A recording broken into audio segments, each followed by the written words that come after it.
Qu'est-ce que vous feriez si vous étiez face à face avec le diable et une légion de démons? Auriez-vous peur ou tenteriez-vous de lutter de votre propre force? Si vous ne connaissez pas la réponse à cette question, dans la vidéo d'aujourd'hui, je vais vous préparer à affronter toute attaque spirituelle en utilisant des versets de la Bible qui font trembler les démons et qu'ils ne veulent pas que vous connaissiez. Aucun démon ne peut rester debout après que vous avez déclaré ces versets de votre bouche. Si vous voulez savoir quels sont ces versets, je vous invite à regarder cette vidéo jusqu'à la fin. Mais avant de commencer, je voudrais vous demander de vous abonner à ma chaîne et d'activer la cloche pour recevoir des notifications de nouvelles vidéos. Ainsi, vous aiderez notre ministère à toucher plus de personnes. Il est également important de partager cette vidéo sur WhatsApp, car elle peut sauver des vies, car de nombreuses personnes pourraient avoir besoin d'aide, et vous serez utilisés par Dieu dans leur vie. Amen. Alors allons-y. Dans le milieu chrétien, il est très rare d'entendre parler du diable et de ce que nous devons faire pour éviter qu'il ne nuise à notre vie. La vérité est que tout le monde n'est pas prêt à entendre parler du monde spirituel, car beaucoup ont peur et préfèrent ignorer ce sujet. C'est pourquoi je vous ai demandé quelle serait votre réaction si vous étiez face à face avec Satan. La première chose que nous devons faire est de connaître notre plus grand adversaire pour agir et combattre avec sagesse. Après tout, personne ne se lance dans une bataille sans être préparé, sans savoir ce qui l'attend de l'autre côté, car il serait certainement facilement vaincu. Une autre chose que vous devez savoir est que les démons ne sont pas aussi puissants que beaucoup de gens le croient. Et la vérité de cette affirmation se trouve dans la première épître de Jean, chapitre 4, verset 4. Voyez ce qui est écrit. Vous, petits enfants, vous êtes de Dieu, et vous les avez vaincus, parce que celui qui est en vous est plus grand que celui qui est dans le monde. Regardez, frères et sœurs, ce que nous avons en nous est bien plus puissant et fort que le diable et sa légion de démons. Et qu'avons-nous en nous? Le Saint-Esprit de Dieu. Si nous avons déjà remis notre vie à Jésus, cela ne signifie pas pour autant que nous pouvons cesser de veiller. Les démons peuvent effectivement causer de grands troubles dans la vie des gens, mais pour notre soulagement, ils ne sont pas invincibles. Autrement dit, ils peuvent être vaincus, et nous avons l'autorité pour les affronter. C'est pourquoi il est si important de connaître cette autorité que Dieu nous a donnée. Ces êtres malveillants opèrent dans le monde spirituel et guettent les moments de faiblesse pour entrer dans nos vies. Mais il existe un autre verset qui apporte une grande puissance pour nous, et le diable ne veut pas que vous le découvriez. Voyez ce qui est écrit dans Jacques, chapitre 4.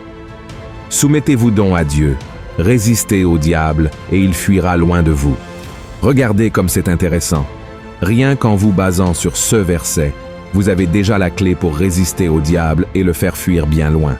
Le premier pas est de se soumettre à Dieu. Cela signifie que nous devons mettre de côté notre force, notre intelligence, et ne faire que la volonté du Seigneur. C'est une étape très importante pour se protéger des pièges du diable. Et peut-être vous demandez-vous, « Mais pasteur, comment puis-je résister au diable ?» La première chose à faire est de chercher à obéir à Dieu. Si vous ressentez que plusieurs attaques spirituelles se produisent dans votre vie et que tout semble aller de travers, il est nécessaire de réfléchir et surtout d'analyser si vous recherchez le Seigneur, si vous priez, si vous méditez dans sa parole. C'est parce que Satan ne veut pas que vous recherchiez le Seigneur, et c'est pourquoi il lancera des pièges et des distractions pour que vous perdiez votre concentration. Car c'est ainsi seulement qu'il pourra continuer à agir dans votre vie.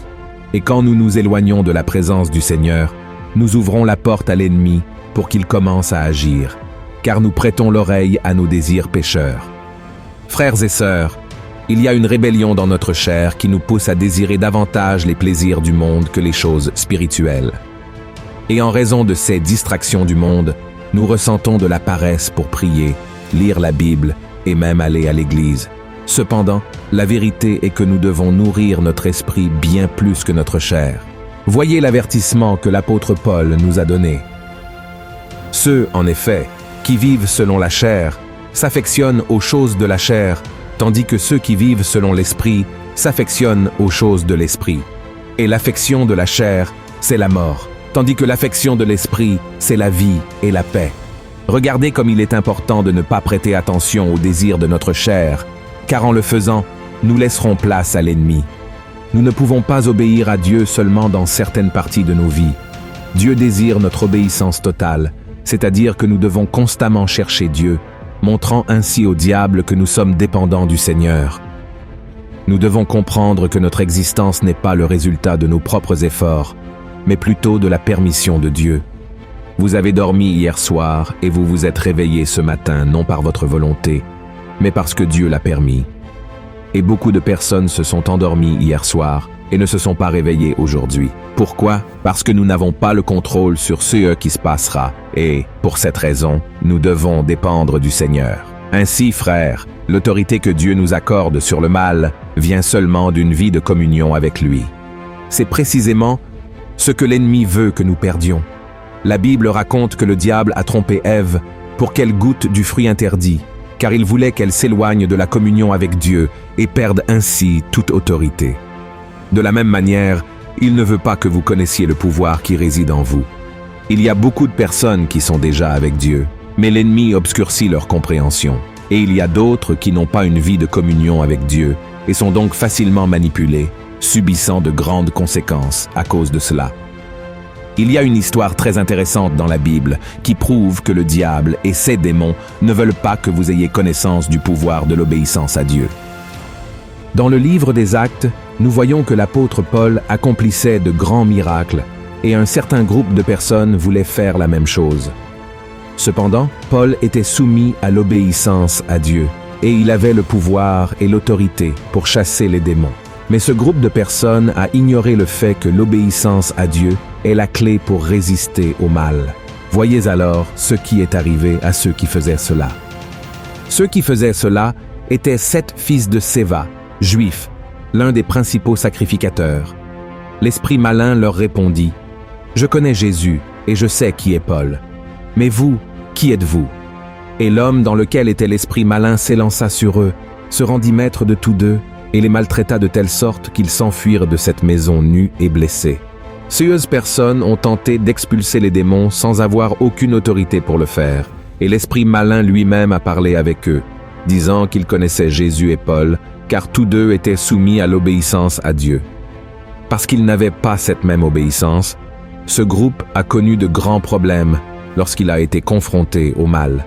Ils ont souffert, ont eu leurs vêtements arrachés et sont partis de là nus et blessés. Frères, ils se sont lancés dans une bataille spirituelle sans connaissance, sans foi, sans communion avec Dieu, se dirigeant vers la défaite. Nous devons connaître notre ennemi, car à plusieurs moments, nous devrons prendre une décision. Utiliser l'autorité de Dieu ou reculer et permettre qu'il agisse dans notre vie. C'est pourquoi j'ai décidé de faire cette vidéo pour que vous mémorisiez ce verset de Jacques, chapitre 4, verset 7. « Soumettez-vous donc à Dieu, résistez au diable, et il fuira loin de vous. Amen. » Frères, le secret réside dans l'obéissance. Jésus lui-même a dit que lorsque nous obéissons à sa parole, il demeure en nous et répond à nos prières. Nous devons comprendre que nous sommes la propriété du Seigneur et il prend soin de nous. Nous ne pouvons pas être amis du monde. Amen. Nous devons vivre dans l'obéissance. Pour conclure cette vidéo, je veux partager un psaume que vous devez également garder dans votre cœur et déclarer chaque fois que vous ressentez la peur de l'ennemi et que vous faites face à des attaques spirituelles dans votre vie. D'accord? Voyez ce qui est écrit. « Ô Éternel, que mes ennemis sont nombreux. Quelle multitude se lève contre moi. Combien qui disent à mon sujet, plus de salut pour lui auprès de Dieu. Mais toi, ô Éternel, tu es mon bouclier, tu es ma gloire, et tu relèves ma tête. De ma voix, je crie à l'Éternel, et il me répond de sa montagne sainte. Je me couche et je m'endors. Je me réveille, car l'Éternel est mon soutien. Je ne crains pas les myriades de peuples qui m'assiègent de toutes parts. Alléluia, mon frère, que tu fasses également de ce psaume ta prière. Crois que Dieu est avec toi, qu'il te protège, qu'il est celui qui te procure des délivrances, et commence dès aujourd'hui à rechercher davantage la présence du Seigneur. Amen. Une grande étreinte.